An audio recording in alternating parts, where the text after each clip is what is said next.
Hello, friends. I hope you guys are doing well. And in this video, we will discuss 16th of July की current affairs. We will discuss all the important current affairs along with the static GK as we did in earlier videos. Or I am thinking of starting a mentorship program for you people. So I will update you about that also. So let's start the session without wasting any further time. What is the first news? First news is about NASA. NASA ने एक project launch किया है जिसका नाम है project CHAPEA. Where CHAPEA, where the full form of CHAPEA is Crew Health and Performance Exploration Analog. ये एक project का नेम है और ये एक मार्स मिशन है. ठीक है, इससे पहले नासा ने मार्स के ऊपर मिशन परसेवरेंस भेजा हुआ है, मिशन क्यूरियोसिटी भेजा हुआ है. ठीक है, लेकिन अब जो मिशन लॉन्च किया है वो है CHAPEA crew health and performance exploration analog, under which what these guys will do, ये मार्स का जो एनवायरनमेंट है उसके जैसा ही सिमिलर एनवायरनमेंट अर्थ के ऊपर बनाएंगे. एक 3D प्रिंटेड एयरलॉक्ड हैबिटेट बनाएंगे 1700 स्क्वायर फीट के एरिया में, जिसको इन्होंने नाम दिया है मार्स ड्यून एल्फा. और ये बनाया जाएगा एट जॉनसन स्पेस सेंटर इन हाउस्टन टेक्सास. तो यहाँ पर यही दो चीज इंपॉर्टेंट है कि मार्स ड्यून एल्फा बनाया जाएगा. कहाँ पर बनाया जाएगा? जॉनसन स्पेस सेंटर टेक्सास में बनाया जाएगा. और ये एक 3D प्रिंटेड एयरलॉक्ड हैबिटेट होगी which will be similar to the environment of Mars planet. So ऐसा ये लोग क्यों कर रहे हैं? ऐसा ये लोग इसलिए कर रहे हैं ताकि अगर जो नासा है वो फ्यूचर में जो भी मार्स मिशंस भेजेगा वहां पर जो क्रू मेंबर्स जाएंगे उनकी हेल्थ किस तरीके से अफेक्ट हो सकती है, वो चीज जो है वो इस प्लेटफॉर्म के थ्रू या we can say Mars Dune Alpha के थ्रू वो लोग क्या कर सकते हैं, एक्सपीरियंस कर सकते हैं. क्या उनकी हेल्थ रहेगी, क्या उनकी परफॉर्मेंस होगी, ये सब चीजें वो इसके थ्रू ऑब्जर्व कर सकते हैं ताकि बाद में नासा के आगे आने वाली मिशंस में मार्स ही नहीं बल्कि अदर मिशंस में भी हेल्प होए. सो 6 जुलाई को उन्होंने 4 वॉलंटियर क्रू मेंबर्स को भेजा था of NASA Mars stimulation mission MS after a year of living in a habitat replicating the red planet. A part of NASA's Crew Health and Performance Exploration Analog project, it was the first of three planned simulations to understand the challenges Mars poses for space explorers. So, what is the aim of the project? To understand the challenges uh, Mars poses for space explorers. और ये इनका ऐसा first mission है out of the 3 plan missions that they will do, और simulations जो वो करेंगे. और ये इसमें क्या करेंगे, वो एक 3D प्रिंटेड एयरलॉक हैबिटेट बनाएंगे 1700 स्क्वायर फीट के एरिया में बनाएंगे जॉनसन स्पेस सेंटर पर, जिसको इन्होंने नाम दिया है मार्स ड्यून एल्फा. इसमें 4 बेडरूम्स होंगे एंड ऑल ये अदर फैसिलिटीज होंगी. Crew entered the simulated space on 25th of June 2023 and emerged after 378 days. तो जो 6 जुलाई को 4 क्रू मेंबर्स भेजे गए थे वो वहां पर कितने टाइम के लिए रहे? 378 डेज के लिए वो वहां पर रहे हैं और इन्होंने इस चीज को ऑब्जर्व किया है. They were put through several scenarios that astronauts could expect on Mars. ठीक है, तो इस सिमुलेशन के अंदर वो लोग गए थे और इसमें इन्होंने क्या किया है, इन्होंने वो सभी चीजें ऑब्जर्व की हैं या फिर वो सभी सिनेरियोज इन्होंने फेस किए हैं जो मार्स पर एक्सपेक्ट किए जा सकते हैं, इंक्लूडिंग कंडक्टिंग द स्पेस वॉक्स, जिनको हम कहेंगे मार्स वॉक, बिकॉज मार्स के ऊपर जो भी स्पेस वॉक्स होंगी तो उनको इन्होंने नाम दे दिया है Mars walks. Growing vegetables and facing stressors such as communication delays with mission control on Earth, limited resources and prolonged isolation, ये सब चीजें इन्होंने इस सिमुलेशन में फेस की हैं.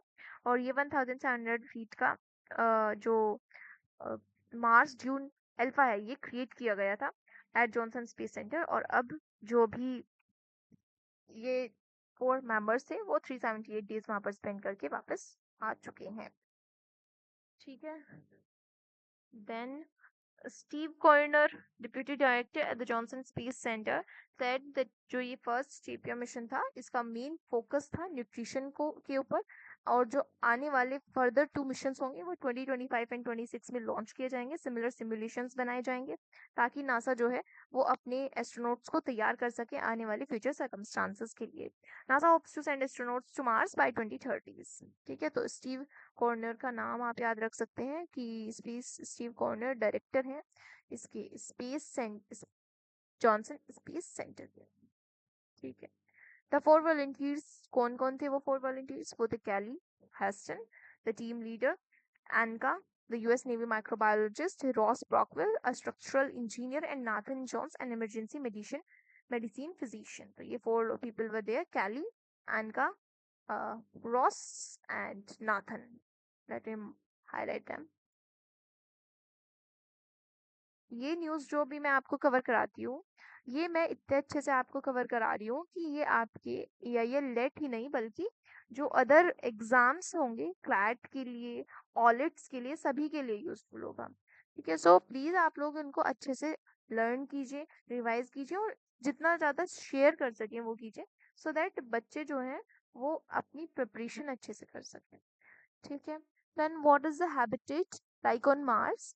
द टेम्परेचर जो है मार्स का, मार्स की अगर हम हैबिटेट की बात करते हैं तो मार्स का जो टेम्परेचर है वो 20 डिग्री सेल्सियस है से लेकर -153 डिग्री सेल्सियस के बीच होता है। ये रॉकी प्लैनेट है, रेड प्लैनेट इसको हम बोलते हैं। यहाँ पर वॉल्केनोज है, इवन मैंने आपको बताया भी था कि जो इस पूरे स्पेस का सबसे बड़ा वॉल्केनो है वो मार्स के ऊपर ही है, जिसका नाम है माउंट ओलंपस मॉन्स। पूरा नाम है माउंट ओलंपस मॉन्स।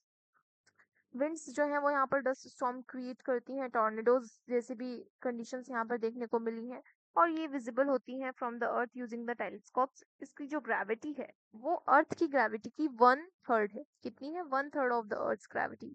और जो इसका एटमोसफेयर है वो अर्थ के एटमोसफेयर से काफी थिन है। यहाँ पर कार्बन डाइऑक्साइड 95% है, बल्कि जो ऑक्सीजन है वो 1% से भी कम है। So it is just like opposite to the earth. ठीक है, the planet turns on its axis more slowly than the earth. Earth जो है हमें पता है कि आपकी अर्थ 365 डेज में एक रिवोल्यूशन सन के अराउंड कंप्लीट कर लेती है, लेकिन जो मार्स है वो ज्यादा स्लो चलता है as compared to the Earth, और ये रिवोल्यूशन अपना कंप्लीट करता है जिसका रोटेशन है वो 24.6 आवर्स में कंप्लीट होता है, जबकि जो इसका रिवोल्यूशन है around the sun that takes 687 Earth days long. ठीक है, तो इतना लंबा इसका जो है रेवोल्यूशन होता है। तो मार्स मार्स के हैबिटेट के मेरे बारे में मैंने आपको बताया, नासा का जो मिशन चेपिया है उसके बारे में मैंने आपको बताया, अदर मार्स मिशंस जो है नासा के, mission Perseverance and mission curiosity. ठीक है, तो ये चीजें आप ध्यान रखिएगा। दूसरा, इंडिया की अगर हम बात करते हैं तो 2014 में इंडिया ने भी क्या मार्स पर कोई मिशन लॉन्च किया है? ऑफकोर्स किया है, मॉम मिशन हमने लॉन्च किया था, मार्स ऑर्बिटल मिशन और मंगलयान मिशन। और इसको लॉन्च करने के बाद इंडिया ऐसा पहला नेशन बना था जो मार्शियन ऑर्बिट में अपने फर्स्ट अटेम्प्ट में एंटर किया था इन द ईयर 2016। 2014 में हमने भी किया था, 2016 में हम अपने फर्स्ट अटेम्प्ट में मार्शियन ऑर्बिट में एंटर करे थे। और आई विल सजेस्ट यू कि आप जो मॉम मार्स ऑर्बिटर मिशन के ऊपर जो मंगलयान मूवी है उसको वॉच करें, और उससे आपको काफी ज्यादा नॉलेज भी मिलेगी मार्स ऑर्बिटर मिशन को लेकर। चंद्रयान 4 मिशन जो है वो 2026 टू 28 के बीच लॉन्च किया जाएगा, ऐसा इसरो का कहना है। और गगनयान मिशन जो है वो ये लोग 2025 तक भेज देंगे, जिसके लिए इन्होंने, मैंने आपको बताया भी था, एक्सियोम 4 मिशन के अंडर 2 एस्ट्रोनॉट्स को शॉर्टलिस्ट किया है जो कि नासा ट्रेन करेगा। ठीक है, 4 एस्ट्रोनॉट्स इंडिया ने जो है अपॉइंट किए थे, जिसमें से 2 को शॉर्टलिस्ट किया गया for training by the NASA under axiom 4 mission, so that वो कहाँ पर जा सके, मून पर जा सके। ठीक है, so these are those 4 members under Chepia mission. You can see them here. Next news is about Qutub Minar. So Qutub Minar के बारे में क्या न्यूज़ है कि जो आगरा फोर्ट को सरपास करते हुए कुतुब मीनार बन गया है second most visited monument bye the foreigners in India. ठीक है, तो ये इम्पोर्टेंट न्यूज़ है बिकॉज सबसे ज्यादा मॉन्यूमेंट जो इंडिया में लोग विजिट करने आते हैं बाहर से वो ताजमहल है, और उसके बाद आगरा फोर्ट हुआ करता था, बट आगरा फोर्ट को सरपास करके अब कुतुब मीनार ने सेकंड मोस्ट विजिटेड मॉन्यूमेंट की प्लेस ले ली है। एज पर द एएसआई क्या है? Archaeological survey of India. ठीक है, जिसको 1861 में बनाया गया था बाय अलेक्जेंडर कनिंघम, और ये मिनिस्ट्री ऑफ कल्चर के अंडर आता है, और इसका हेडक्वार्टर दिल्ली में है। और एएसआई से क्वेश्चन भी पूछे जाते हैं काफी, तो आप ध्यान रखिएगा। ASI is archaeological survey of India. इनके अकॉर्डिंग ये कहना है कि कुतुब मीनार आगरा फोर्ट को पीछे छोड़ चुका है। फर्स्ट सबसे ज्यादा मॉन्यूमेंट जो है विजिट किया जाता है by the people, that is Taj Mahal. Second हो गया है कुतुब मीनार, और थर्ड हो गया है अब Agra fort. Now let's discuss some important facts about Qutub Minar and Taj Mahal. Qutub Minar को बनाने में जो बनाई गई थी वो 1211 से 1236 के बीच बनाई गई। दिल्ली में ये लोकेटेड है, 5 स्टोरी बिल्डिंग है। इसका डेवलपमेंट कुतुबुद्दीन ऐबक ने शुरू किया था। इनके जो जो वी कैन से चिश्ती साहब थे, उनके लिए, उनकी दरगाह के लिए इन्होंने इसका डेवलपमेंट स्टार्ट किया था।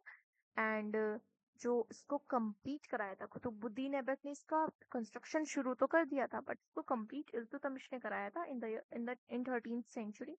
और उसके बाद फिरोज शाह तुगलक भी आए, तुगलक डायनेस्टी से, उन्होंने इसका रिकंस्ट्रक्शन भी कराया। ठीक है। फिर और उसके बाद यूनेस्को की वर्ल्ड हेरिटेज लिस्ट में इसको 1993 में ऐड किया गया। सबसे पहले किसको ऐड किया गया था? ताजमहल था, और आई थिंक अजंता केव्स थी। ये सब चीजें जो थी वो यूनेस्को लिस्ट में फर्स्ट टाइम इंडिया से ऐड हुई थी इन the year 1983। So remember this कि पहली बार ताजमहल को ऐड किया गया था इंडिया से। ये ऐसा पहला था जिसको ऐड किया गया in the UNESCO world heritage list. तो ताजमहल जो है वो वी ऑल नो की ऑन द बैंक, और इसमें 7 वंडर्स ऑफ वर्ल्ड का भी ये पार्ट है। ठीक है, 7 वंडर्स ऑफ द वर्ल्ड का ये हिस्सा है। इंडो पर्शियन आर्ट जो है वो यहाँ पर देखने को मिलती है। तो वी कैन से जो वर्क इसके ऊपर हुआ है, ताजमहल के ऊपर जो वर्क हुआ है वो एक इंडो पर्शियन आर्ट है जिसको कहते हैं पीट्रा ड्यूरा। ठीक है, पीट्रा ड्यूरा इसको कहते हैं। और जो मेसोलिन है, इसका मेसोलिन लेआउट है दैट फॉलोज द हश्ड डिश्ड, यानी कि 8 levels principle symbolising the 8 level of paradise, और वी कैन से हेवन। तो पैराडाइज और हेवन की 8 लेवल्स को सिंबलाइज करता है जो भी इसका मेसोलिन लेआउट है। उसको हम फर्स्ट बिस्ट या 8 लेवल प्रिंसिपल कहते हैं। और जो इसका आर्ट फॉर्म है वो इंडो पर्शियन आर्ट है जिसको पीट्रा ड्यूरा कहा जाता है। तो मैंने आपको बताया यूनेस्को लिस्ट में 1983 में ऐड हुआ था। इसको वी ऑल नो शाहजहां ने मुमताज बेगम के लिए और मुमताज महल के लिए बनवाया था। शाहजहां की बेटी का नाम एग्जाम में पूछा गया था, अभी जामिया के एग्जाम में पूछा गया। तो आप लोग मुझे कमेंट बॉक्स में बताएंगे कि शाहजहां की बेटी का नाम क्या था। ठीक है, then let's discuss some other news. ये आप देख सकते हैं यहाँ पे कि top 5 monuments visited by the foreigners in India. Taj Mahal है, सेकंड कुतुब मीनार है, आगरा फोर्ट है, then third fourth is Humayun's tomb, and next is stepwell at Abhaneri. तो ये सभी चीजें जो है वो फॉरेनर्स यहाँ पर विजिट करते हैं। देन आंध्र प्रदेश की न्यूज को डिस्कस करते हैं। एक प्राइज होता है जिसको कहते हैं गुलबेंकियन प्राइज, जो कि 2016 में स्टार्ट किया गया था, और ये नेचुरल फार्मिंग के लिए अवार्ड किया जाता है। सो ये किसको मिला है? 2024 में आंध्र प्रदेश के एग्रीकल्चर मिनिस्टर को मिला है for his efforts in natural farming. तो इसके लिए इनको गुलबेंकियन प्राइज मिला है। ये 2016 में स्टार्ट हुआ था। इसमें प्राइज मनी 3 करोड़ होती है। ये पोर्चुगल कंट्री का अवार्ड है, और इंडिया में भी इसको जो है दिया जाता है, मतलब पोर्चुगल्स ने स्टार्ट किया था इसको। न्यू सीएम जो आंध्र प्रदेश के बने हैं, तो अब ये यहाँ से जो भी फैक्ट्स लिखे हुए हैं आंध्र प्रदेश को लेकर, सभी स्टैटिक जीके फैक्ट्स हैं। तो अब देखो मैं आपको कितनी सारी स्टैटिक जीके तो ऐसे ही कवर करा देती हूँ। इतनी सारी स्टैटिक जीके आप यहाँ पे कवर कर लेते हो। जब आप अलग से स्टैटिक जीके पढ़ोगे तब भी आप कुछ ना कुछ पढ़ोगे, फिर रिवाइज भी हो जाएगी आपके अच्छे से। तो it would be a piece of cake for you. ठीक है, तो आप ऐसे ही करंट अफेयर्स से रिलेट करके पढ़ो। यहाँ पर न्यू सीएम जो बने हैं वो चंद्रबाबू नायडू बने हैं। हम डेली पढ़ते आ रहे हैं इस चीज को काफी लंबे टाइम से। डिप्यूटी सीएम यहाँ पर बने हैं पवन जी। एनटीआर भरोसा योजना, ये एक पेंशन स्कीम इन्होंने लॉन्च की है। पार्टी ऑफ रूलिंग गवर्नमेंट जो यहाँ पर है, चंद्रबाबू नायडू की जो पार्टी है वो तेलुगु देशम पार्टी है, टीडीपी। ये एग्जाम्स में पूछा जाता है क्वेश्चन कि कौन से पार्टी जो है वो आंध्र प्रदेश में रूल कर रही है, ऐसे क्वेश्चन पूछा जाता है। क्लासिकल डांस यहाँ से कुचिपुड़ी डांस फॉर्म है। और दूसरी चीज आप याद रख सकते हैं कि आंध्र प्रदेश डांस परफॉर्मेंस के अगर नाम पूछे जाएं तो उनके सरनेम में रेड्डी जरूर होगा। ठीक है, ये एक वी कैन से ट्रिक है याद करने की, बट आंध्र प्रदेश से जो भी डांस परफॉर्मर्स हैं वो रेड्डी ही होते हैं मोस्टली। देन यहाँ पे कैपिटल हो जाएगी अमरावती। अभी हमें पता है, हम लॉ स्टूडेंट्स हैं, कि हमारे पास 25 हाई कोर्ट्स है। तो लेटेस्ट कौन सा है, 25th कौन सा है? वो अमरावती हाई कोर्ट ही है, जो कि आंध्र प्रदेश में लोकेटेड है। अगर ऑर्गेनिक स्टेट की बात करें, natural farming is different thing. Natural farming के लिए उनको प्राइज मिला है गुलबेंकियन प्राइज। बट ऑर्गेनिक की अगर हम बात करें तो ऑर्गेनिक फार्मिंग जो है वो सिक्किम में देखने को मिलती है, और ये full organic state of India कहलाती है। बल्कि ऑर्गेनिक यूटी क्या है, तो Lakshadweep organic UT of India कहलाती है। पोर्तुगल के बारे में डिस्कस कर लेते हैं। पोर्तुगल की कैपिटल हो जाएगी Lisbon on the river Tagus. तो पूछ लिया जा सकता है, भले ही आपसे यहाँ से ये ना पूछे कि आंध्र प्रदेश में नेचुरल फार्मिंग के लिए किसको प्राइज मिला है, बट अगर क्वेश्चन आ गया कि पोर्टुगल की कैपिटल लिस्बन किस रिवर के बैंक पर लोकेटेड है? तो आपने यहाँ पे पढ़ा हुआ है, अगर आपने पढ़ा हुआ है तो आप कर ले जाओगे। टैगस रिवर के ऊपर है, यूरोपियन कंट्री है ये एक। Then let's move to the next news. PNB is your Punjab National Bank. Punjab National Bank ने एक स्कीम लॉन्च की है, safety ring, to enhance the internet and mobile banking security.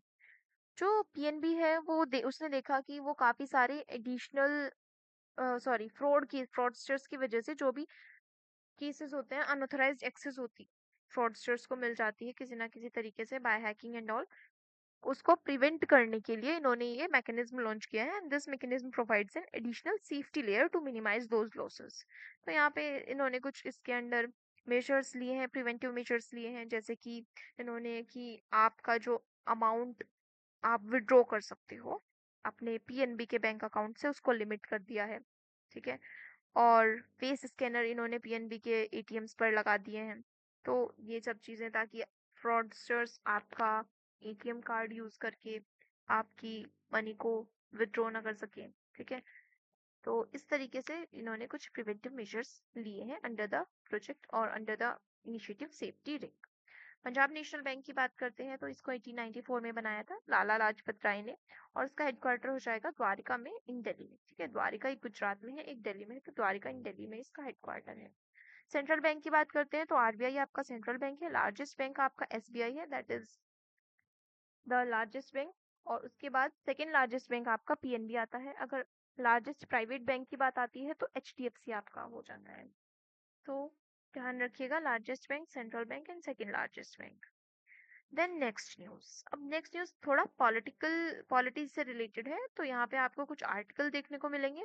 और यहाँ पर क्या कुछ जम्मू कश्मीर के बारे में ये है कि जो जम्मू कश्मीर के लेफ्टिनेंट गवर्नर है, सेंटर ने उनकी पावर्स को क्या कर दिया है, इंक्रीज कर दिया है या एनहांस कर दिया है।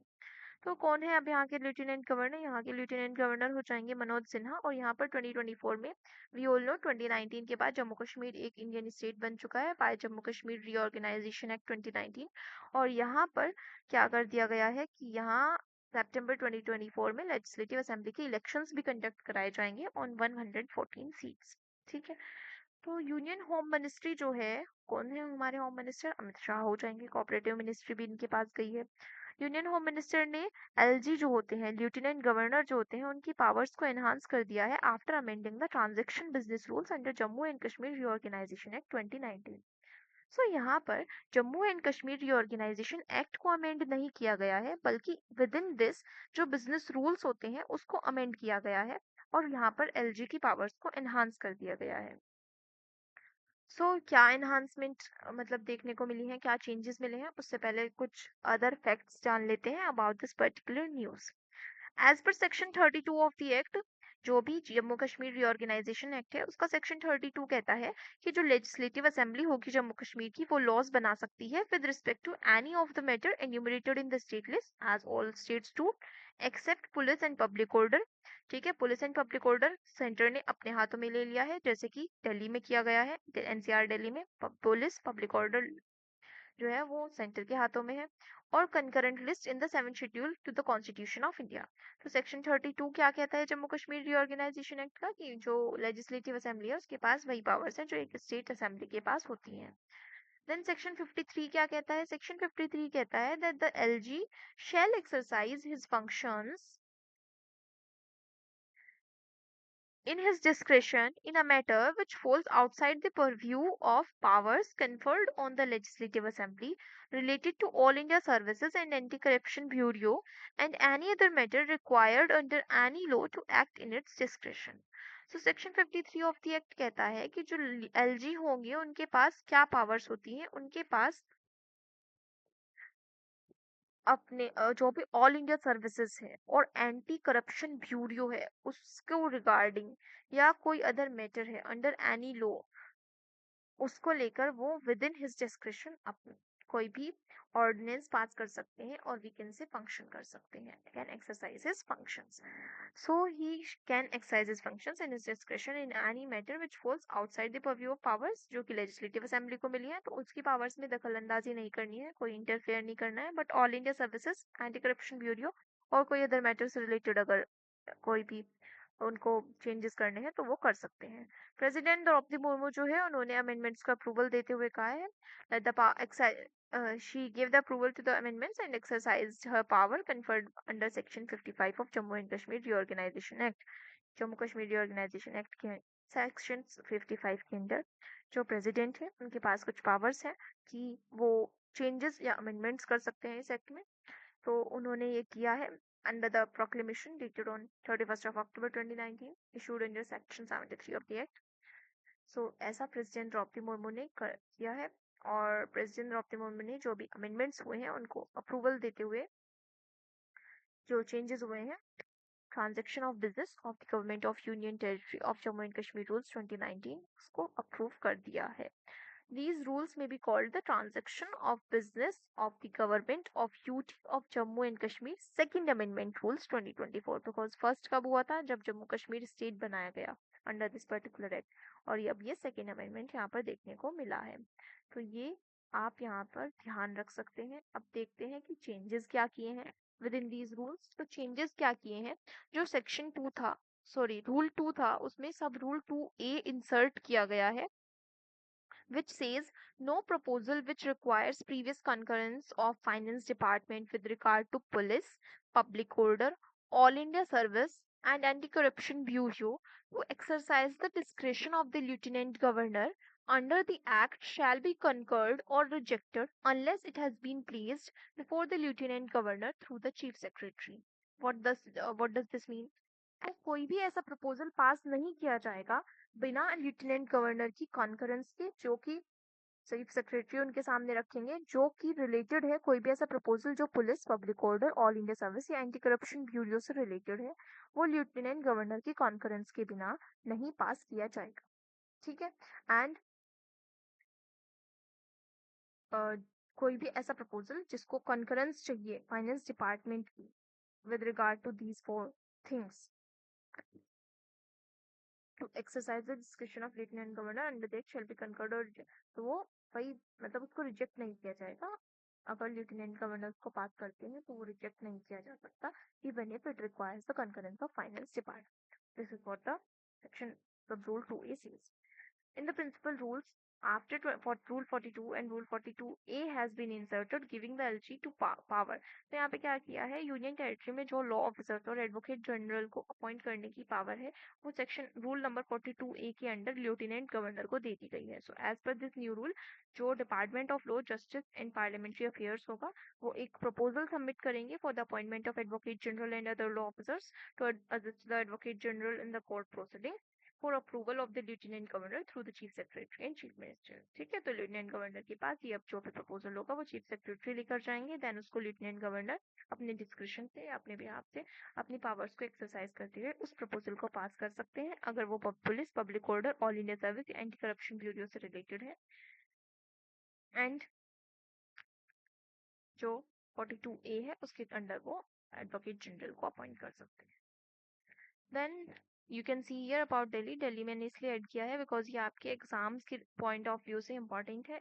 दिल्ली को एनसीआर बनाने के लिए, नेशनल कैपिटल रीजन बनाने के लिए 69 कॉन्स्टिट्यूशन अमेंडमेंट एक्ट किया गया था. 1992 में अप्रूव किया गया. यहाँ पे कमेटी बैठाई गई थी एक जिसका नाम था एस बालाकृष्णन कमेटी, जिनका ये रिकमेंडेशन था कि हाँ दिल्ली में इस तरह के चेंजेस किए जाने चाहिए. ठीक है. और इस तरीके से फिर दिल्ली फाइनली जाके रीऑर्गेनाइज होता है. ये इंडिया की कैपिटल का बना था, 1911 में बना था. ठीक है. दिस पर्टिकुलर कॉन्स्टिट्यूशनल अमेंडमेंट जो कि 69th कॉन्स्टिट्यूशन अमेंडमेंट कहलाता है, इसके थ्रू 2 न्यू आर्टिकल्स को ऐड किया गया, इंसर्ट किया गया. Those were Article 239AA and 239AB.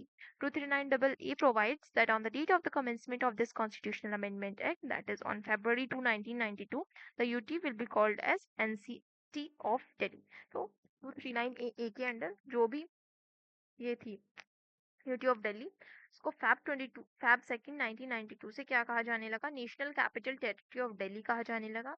और 239B के अकॉर्डिंग अंडर जो भी लेफ्टिनेंट गवर्नर्स की पावर थी उनको थोड़ा रिस्ट्रिक्ट करते हुए कहा गया कि lieutenant governor will aid and advise the legislative assembly in decisions for the administration of UT of Delhi and अगर कोई we can say मिसमैच हो जाता है दोनों के डिसीजंस के बीच या कोई डेडलॉक वाली कंडीशन आ जाती है then in that case if the matter is of national importance that will go to the president of India तो उसको लेफ्टिनेंट गवर्नर फिर प्रेसिडेंट ऑफ इंडिया के पास लेकर जा सकते हैं ऐसा 239 बी ने कहा था बाकी अदर चीजें आप इसको इसके लिए आर्टिकल पढ़ सकते हैं आई प्लीडर्स वगैरह से और यहाँ से भी आप इसका स्क्रीनशॉट लेके इसको पढ़ सकते हैं नाउ आपके जो लेफ्टिनेंट गवर्नर है करंटली एनसीटी दिल्ली के अंडर आर्टिकल 239 वो कौन है विनय कुमार सक्सेना है and he is appointed as the 22nd LG of NCT of Delhi in the year 2022 ठीक है तो अभी हम देखते हैं next news is about world youth skills day तो यूथ स्किल्स डे हम मनाते हैं 15th ऑफ जुलाई को 2014 से इसको हम सेलिब्रेट करते आ रहे हैं कौन सेलिब्रेट करता है यूनाइटेड नेशंस जनरल असेंबली इसको सेलिब्रेट करती है यहाँ पर थीम क्या है आपसे मेन क्वेश्चन यही पूछा जाएगा इसकी थीम अगर पूछी गई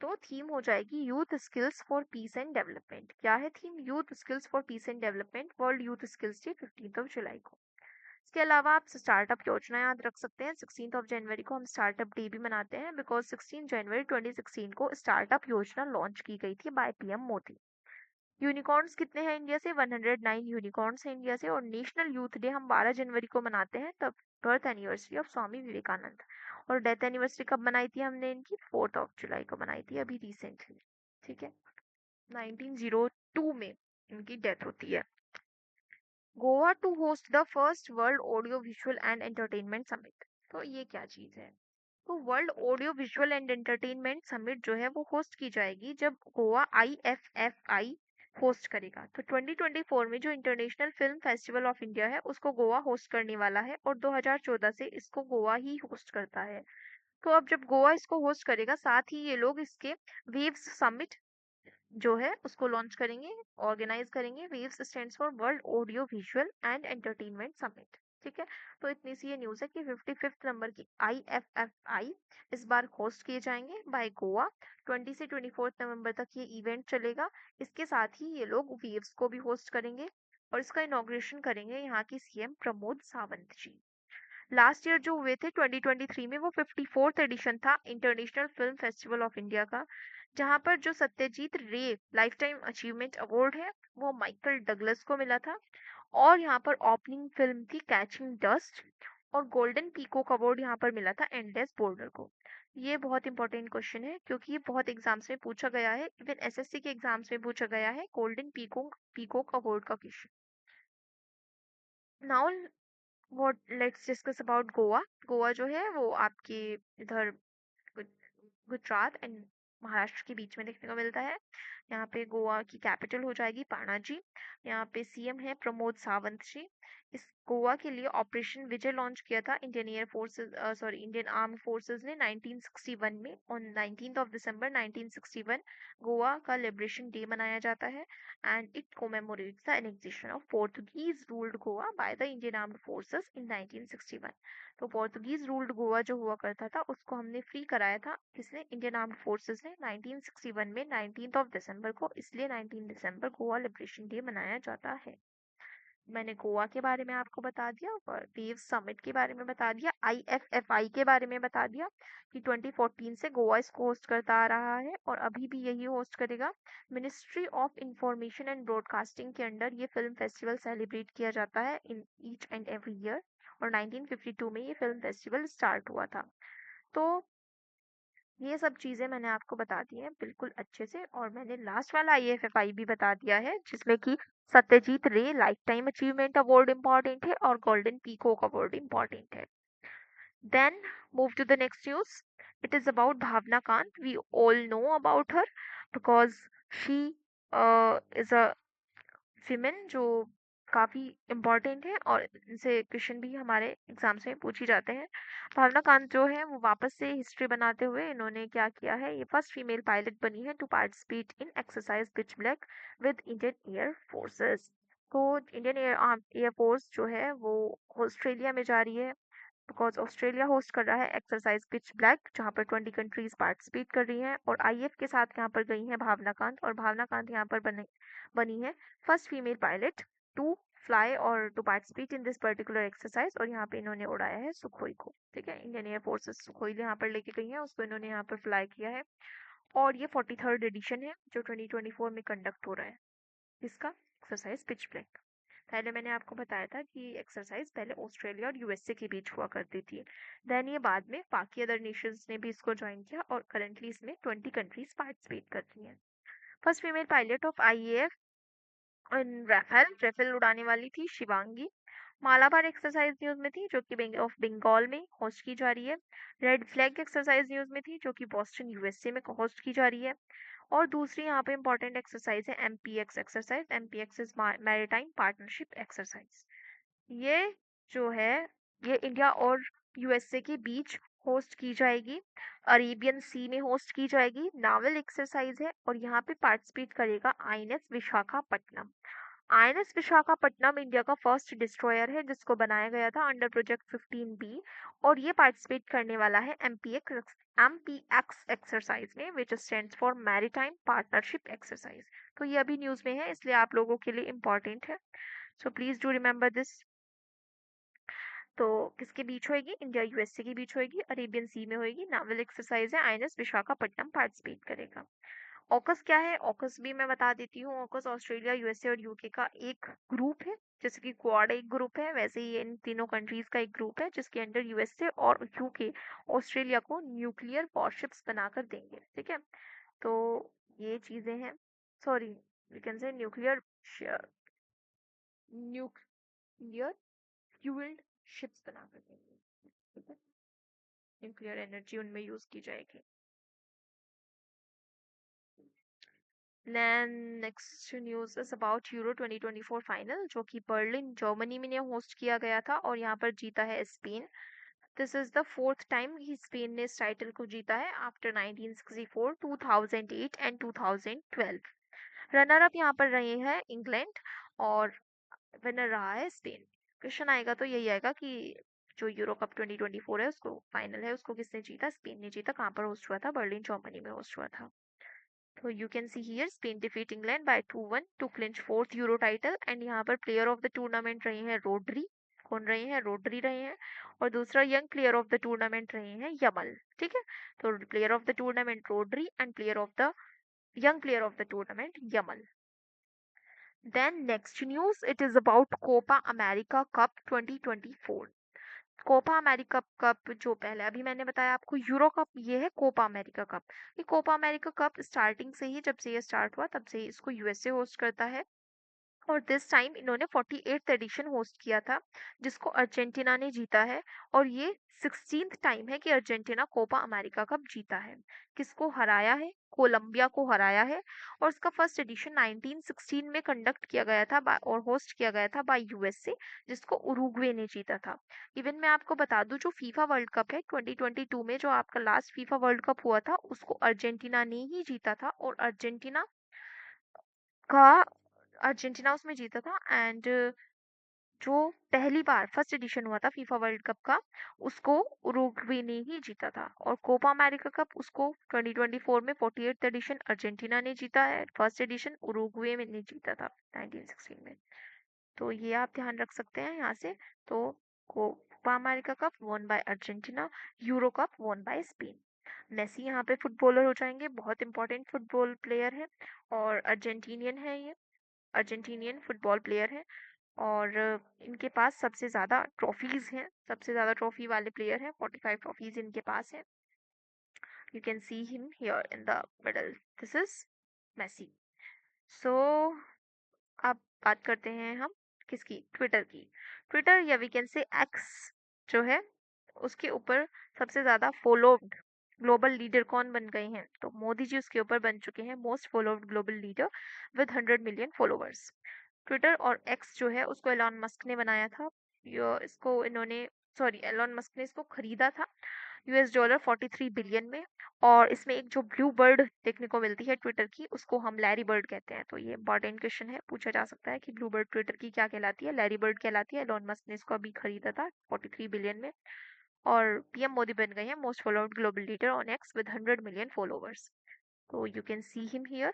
उनके बाद जो सेकंड नंबर पे हैं वो हैं जो Biden with 38.1 million followers. And third is आपके Recep Tayyip Erdogan with 38.1 million followers. तो यहाँ पे जॉर्जिया मेलोनी का नेम भी आप देख सकते हैं, बट सबसे ज्यादा यहाँ पर किसके हैं फॉलोवर्स, नरेंद्र मोदी के हैं। Then some important one liners जो आपको जस्ट मतलब पता होनी चाहिए, ये अगर बाय चांस क्वेश्चन आ जाए तो आप कर ले जाओ। इंडियन सैंड आर्टिस्ट सुदर्शन जो हैं, तो एक सैंड आर्टिस्ट है और इन्होंने गोल्ड मेडल अभी जीता है। किसमें जीता है, इंटरनेशनल सैंड स्कल्पचर चैंपियनशिप 2024 में। ये पद्मश्री अवॉर्डी हैं और साथ ही 2019 सैंड चैंपियनशिप भी जीते थे इन इटली। पद्मश्री कब मिला था इनको, 2014 में मिला था। और अब 2024 में इनको मिला है international sand sculpture champions award. किसको, सुदर्शन जी को, सैंड आर्टिस्ट है, ध्यान रखिएगा। देन बिहार से फर्स्ट ट्रांसजेंडर बनी है एसआई और सब इंस्पेक्टर, जिनका नाम है मानवी मधु, और इन्होंने क्रैक किया है बीपीएसएससी का exam and she became sub inspector in Bihar. तो बिहार से फर्स्ट ट्रांसजेंडर सब इंस्पेक्टर बनी है मानवी मधु, और इन्होंने क्रैक किया है बीपीएसएससी एग्जाम। गुजरात का पलिटाना, पलिटाना एक जगह का नाम है। It is a place in Gujarat which became the first city in the world to ban non veg food. तो यहाँ पर नॉन वेज फूड को बैन कर दिया गया है। कहाँ पर, गुजरात के पलिटाना रीजन में। गुजरात में आपको मोढेरा सन टेम्पल मिलेगा, मोढेरा सोलर विलेज मिलेगा। द्वारका नद जो है वो गुजरात में है on Gomti river, it is different. Lucknow वाली गोमती रिवर डिफरेंट है, द्वारका वाली गोमती रिवर डिफरेंट है। और द्वारका गुजरात में जो है वो गोमती रिवर के बैंक पर है, और यहाँ पर अंडर वाटर सी टूरिज्म भी स्टार्ट किया गया था। 2024 की न्यूज़ है, इसलिए मैं यहाँ पे एड ऑन कर रही हूँ। और मोढेरा सन टेम्पल इंपॉर्टेंट है, यहाँ से मोढेरा सोलर विलेज इंपॉर्टेंट है। फर्स्ट सोलर विलेज है ये इंडिया का, मोढेरा सोलर विलेज। तो यहाँ पर ये देख सकते हैं आप, ये है सुदर्शन जी जो कि एक सैंड आर्टिस्ट है, और इनको मिला है ये international champion award, international champion award. और ये है first female transgender of Bihar जो बनी है एसआई। ठीक है। तो यहाँ पर आपका जो लेक्चर है 16 जुलाई करंट अफेयर्स का वो खत्म होता है। इसी के साथ हमने जितनी भी इम्पोर्टेंट करंट अफेयर्स थी वो सभी फिनिश की। उनको आप अगर रिवाइज करोगे आपके लिए अच्छा होगा, आप सभी एग्जाम्स कर ले जाओगे। जितने भी जीके के क्वेश्चन होंगे वो यहाँ से बन जाएंगे, ये मोर देन इनफ है। और इसी तरह आप बस पढ़ते रहिए, और जो हमारा सेशन, जो हमारी ये करंट अफेयर सेशन है, उसको ज़्यादा से ज़्यादा लोगों के पास शेयर करें, so that we can grow with your help and we can help other students as well.